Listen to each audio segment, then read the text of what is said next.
Welcome to Untitled Academy. Today we're continuing our trigonometry lesson. Today is lesson 27.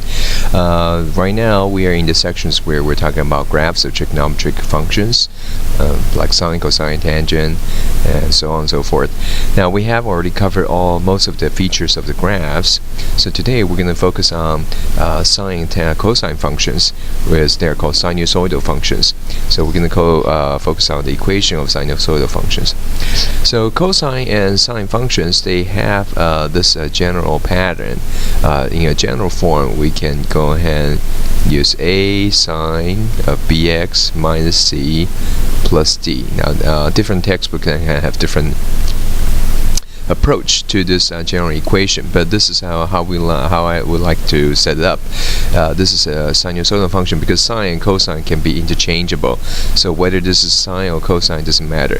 So a is the coefficient for the sine expression. Okay, this is the sine expression, sine bx minus c. Inside the sine expression, b is the coefficient for x, and c minus c is the phase shift, basically for the shift for this x coordinate, so the horizontal shift, phase shift, and plus d is the value added at the end of the sine expression. Okay, so this is the amplitude, and so the coefficient of the whole sine function is the amplitude. A stands for the A doesn't stand for the amplitude, but this a value will give you the amplitude. Well, it's actually the absolute value of a equal to amplitude, so I'll be more precise here. So because a here, this coefficient could be positive or negative, but that doesn't affect the amplitude. The amplitude is the absolute value, the magnitude of this a value. The b value actually gives you the frequency, and this c value actually gives you the phase shift. And or this phase shift is another way to think about it, is a horizontal shift. Horizontal, okay, and d is the vertical shift. So basically, when we look at the equation, we should be able to identify the amplitude, the frequency, and the phase shift and the vertical shift. Now, of course, the frequency is related to b, but it's related. Okay, I should put in your parentheses here. They're not exactly the same, the b number, so we'll go ahead and talk about that. So the period, okay, in this case is 2 pi divided by b. The reason in sine and cosine, their default period is 2 pi. So this number b, okay, if you take 2 pi divided by b, we'll see how it affects the, that's how we get the period. And so the frequency, the actual frequency, is actually b over 2 pi. So that's why b is not exactly frequency, but b over 2 pi is the frequency. Okay, you can see they're reciprocal of each other. Okay, and the phase shift. Alright, phase shift equal to c. Okay, phase shift in other words, horizontal shift, and the vertical shift is equal to d. Okay, so as we talked about this before, phase shift is the horizontal shift, and vertical shift is where the midline is. Okay, so let me go ahead and put that. Where the midline is, the middle is the average value of the function. Okay, so now after we know this, again, this is whether we write sine or whether we write cosine, both of them have the same property here. That's why it's called the sinusoidal function. Sinusoidal means when the graph goes like this, we'll see it like this. So if we go ahead, you can see that the sinusoidal function, a sine function, looks like this, but if I change this to cosine, it will be basically the same graph. You will not change too much. Let me change that to cosine for you. Okay, let me type in cosine. As you can see, yep, there's not that much difference. You can't really hardly tell the difference. Of course, there's a difference, but we're going to talk about that difference in a little bit. But that's why they're called sinusoidal functions. Okay. Now, again, how do we graph sine functions, and so how are we going to be able to graph it? Well, the first thing we want to do is we have to identify we have to remember the pattern of a sine function from within the first period, from 0 to 2 pi. A regular sine always goes from 0, okay, to maximum value at the first quarter of the period. At half the period, it returns to its midline value, its average value. At 3/4 of the period, it goes to the minimum value. At the complete of the one period, it returns to the midline value. So that's what sine is. Okay, and cosine. Okay, as you see, cosine x looks a little bit different. Let me turn this off so we can take a look at cosine. Yeah, as you can see, cosine does it a little bit different. So cosine starts with a maximum value at spans. Okay, this is the whole quarter, right? This is the whole period. I'm sorry. So one period will return back to the maximum value. So half a period, it goes to the opposite half of the period. But at 1/4, at the first quarter of the period, it goes through the midline, goes to the average value. Then it reaches the minimum value half of the period.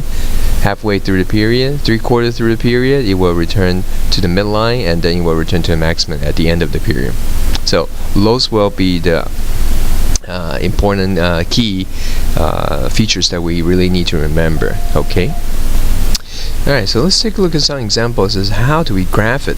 Then how do we graph? But before we do that, let's go and take a look at some examples and see. Let's identify our amplitude and all that. And so let's say we have a function here.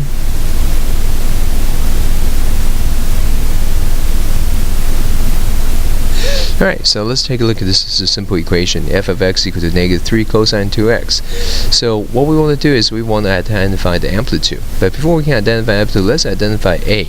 Okay, so a is -3 here in this case, and b is the coefficient of x. -3 is the coefficient for cosine, b is 2. Alright, so after we identify that, we can say, okay, our amplitude of this equation is the absolute value of a, which is the absolute value of -3, and that is equal to 3. So the amplitude is 3 units, and the period is being affected because period is not b is not 1, so period is 2 pi divided by b. So you just do 2 pi divided by b, while b is 2, so 2 cancels out, so the period is pi. That means this function has a shorter period than the regular cosine, and frequency is equal to b over 2 pi. So it's 2 over 2 pi, and the frequency is 1 over pi. Okay. And do we have any phase shift and vertical shift? Well, I don't see any number here, so both phase shift and the vertical shift are equal to 0.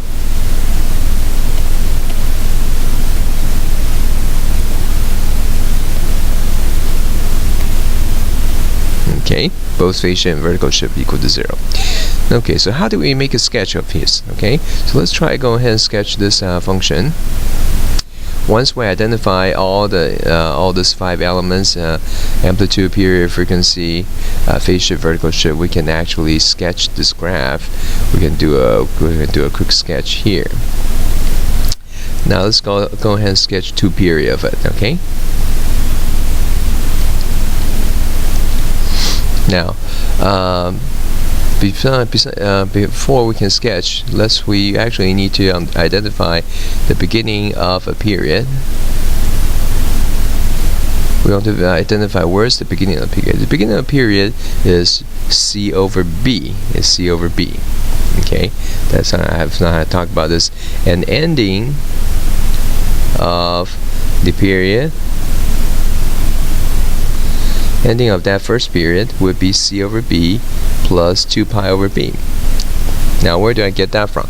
So c over b is the beginning of one period, okay? Because it's continuous, as you can see, the graph is continuous. So, but with one period, usually we start with c divided by b. So the value of c divided by b, that will give us the beginning of the first period, if you want to say that, but it's not really the first. but it's the beginning of one period, and the ending of that period, of the period that we just found it, is c over b plus 2 pi over b, because 2 pi over b is the period, so it's the length of period. So we start with c over b, and then we end with c over b plus 2 pi over b. So this will give us a very good idea of where to start the graph, because sometimes we don't know where to start. So using this formula, we'll get the right place to start and the right place to end. So c over b in this case is 0 divided by 2, so we start with 0. And then where's the ending of that period? Well, it's 0 divided by 2 plus 2 pi divided by 2. So it's 0 plus pi. That's alright. So the ending of the first period will be pi. So we start with 0, we end with pi. Okay. So let me go ahead and mark 0, and let me go ahead and mark pi here. Now I want to graph 2 periods, so let's go ahead and mark 2 pi. Okay, so the key here is for 0 and pi, let's go ahead mark 4 divisions between the 0 and pi. Well, actually 3 divisions. Mark halfway, a quarter, and 3/4. Okay, so halfway, a quarter, and 3/4. That means half between half, and then half between the half and the full period. So now, how do we label it? Okay. Now, why do I? But before I label it, why do I cut the whole period into a quarter? As I mentioned before, remember the basic feature of a sine and cosine graph is always divided into one, half a quarter, half a quarter. I mean 2 quarters and 3/4, and the whole period. So those are the main points that we really need to graph when we do a sketch. So that's why I know the period is going to start with 0, and then the period is going to end with pi. Okay, so I need 4 divisions from 0 to pi. Alright, so half here is half pi. Okay, a quarter here happened to just be a quarter pi, and this is the 3/4, so 3 pi over 4. Alright, now halfway between pi and 2 pi is 1.5 pi, so it's 3 pi over 2. Okay, and this is halfway between, this is 1.25, right? 1 and 5, so it's 5/4. Okay, because every division is a quarter basis: 1/4, 2/4, 3/4, 4/4, 5/4, 6/4, 7/4, so it's 7 pi over 4. Okay, alright, so that's how we go ahead and label this x-axis. This is the x-axis. Let's label the y-axis. Okay, look at the cosine. This is a cosine function. So I know cosine starts with the maximum. Regular cosine starts with the maximum, but the amplitude here is negative. So my amplitude, my first starting point is going to be the negative. So my first point is going to be -3 here. So from here, I know at the end of the first period, I will end up at -3 as well. But halfway through, I will be on the opposite end, and the quarter, I'll go through the midline, and then the midline is 0. Let's go through the vertical midline here. Vertical shows the midline, and then this pattern will repeat. So from 2 pi, I will go ahead and go back to -3. Halfway between pi and 2 pi, I will be at the opposite end, the maximum in this case. And then halfway between them, I will go through the midline and go through the midline. Then after you mark those points, all you have to do is do a gentle curve. Okay, I know it's going to kind of be hard to sketch it first time, but basically you just have to do this gentle curve here. Try to be as much as curvy as possible, and do not use a linear. Don't use a line. Okay, I didn't do a too good a job this case, but as you can see, we're doing a rough sketch. Okay, so that is a rough sketch for 2 periods of -3 cosine of 2x. Okay, now we could verify that by, let's go ahead and let's do this. So it's -3 cosine of 2x. As you can see, yep, you start with a -3 here. It goes up to 0 at pi over 4, goes up to positive 3 at pi over 2, come back down to 3 pi over 4 at 0, and then go back down to -3 at pi, and then as you can see, the pattern repeats. So our rough sketch is not bad. Okay, we captured the most important point, we captured the direction of the graph, and then we captured the correct beginning and the correct end. Okay, so that's a way to help us sketch. So let's try another one. Okay. Alright. So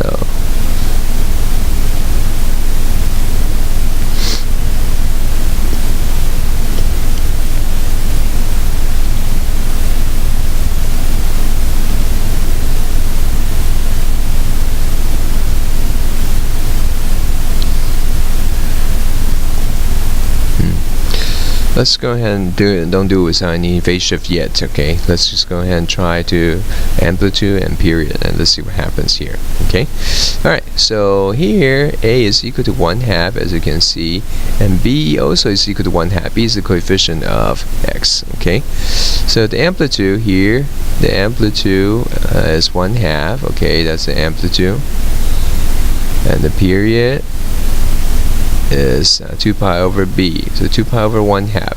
2 pi over 1/2 would be equal to 4 pi, because basically you're dividing by 1/2, you multiply by 2. And the frequency is going to be 1/2 over 2 pi. So it's the reciprocal of 2 pi, so it's 1 over 4 pi. That means it completes one cycle every 4 pi.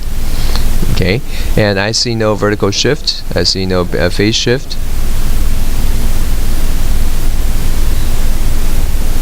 C equal to 0, and D vertical shift is also equal to 0. And let's go ahead and identify the beginning of a period. The beginning of a period is always C over B. So in this case it's 0 over 1/2, so it's 0. So we're going to start with 0. The ending of the period that we started with, it's going to be C over B plus 2 pi over B. So that's how we're going to use this to identify the ending point. So it's going to be 0 plus 4 pi, so it will be 4 pi. Alright, 4 pi. Okay, so let's go ahead now graph this. I'm going to make a rough sketch. Okay. Alright, so I'm going to call this 4 pi halfway, and I will try to graph two periods. So the first period ends at 4 pi, or the first period starts with 0, ends at 4 pi. The second period must end at 8 pi. Okay, and I'm going to divide them into 4s, so each one is pi, right? Pi, 2 pi, 3 pi, 4 pi. And then halfway here is going to be 6 pi, and then halfway 5 pi, and 7 pi. So this is counting just by pi's. Okay, alright, now the amplitude is 1/2, so that means the maximum is going to, and there's no phase shift, there's no vertical shift, so we're going to have our midline at 0. Maximum value is 1/2, minimum value is going to be -1/2. Now this is a sine function, so sine always starts with the midline, and then it will return to the midline at the end of the period. So it will go up, sine will go up, then come back down to the midline and go to the minimum, and then come back to the midline. They will repeat the same pattern here. So at 5 pi it will go 1/2, 6 pi will go to 0, 7 pi will go down to the -1/2, and 8 pi will come back to 0. So here then we can go ahead to a smooth curve. This is smooth curve, smooth curve. Okay, I didn't do too good a job here. Try to connect them, but the key is not try to don't draw a straight line. Oh, I missed it, as you can see. Alright, so of course it keeps going, so I probably should add some air and add a little bit of extra curve and the arrows on both sides to indicate it continues going. Alright, so this is how we sketch a sinusoidal graph, and that today we did the amplitude and the frequency is when A and B is not equal to 1. Next lesson, I think we'll go ahead and we will do the graph with phase shift and vertical shift and see how that affects us. Okay, how we can sketch it by hand. Alright, so please leave any comments and questions in the comment sections, and we hopefully will see you join us in our next lesson. Alright, goodbye.